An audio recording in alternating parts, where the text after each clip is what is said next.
ardayda jaamacadda Hormuud dhigata faculty-ga Geoscience and Environment department-ga Geology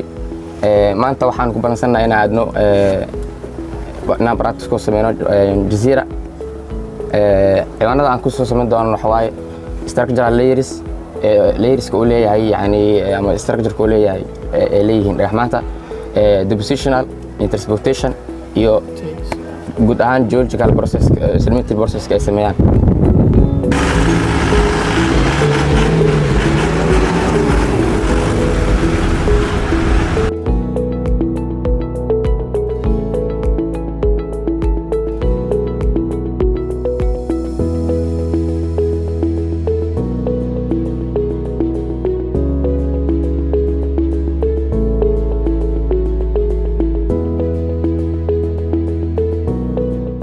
magacaygu waa Cabdiraxmaan Maxamed Tifow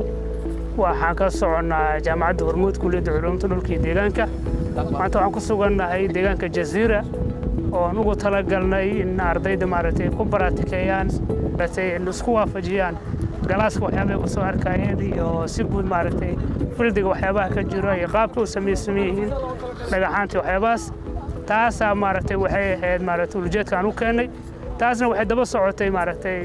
nidaamka iyo siyaasadda u degsan kulliyadda oo ah in ardayga waxyaabaha ku qaadanaya galaaska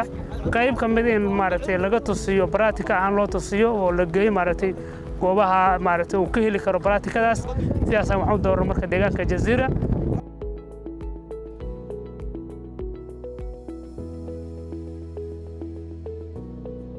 magacaygu waa Guli Xasan Maxamuud waxaan dhigtaa jaamacadda Hormuud waxaan bartaa kulliyadda Geoscience and Environment department-ga Geology-ga maanta waxaan joognaa meeshan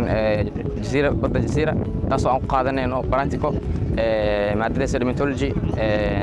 taasoo yani inta galaaska aan ku soo qaadanay maanta aan ku practicanayno layerska dhulka iyo maxaa la kalsaraynta dhulka oo leeyahay iyo geological processka qaabka u dhaco transportationka depositionka iyo erosionka qaabka u dhaco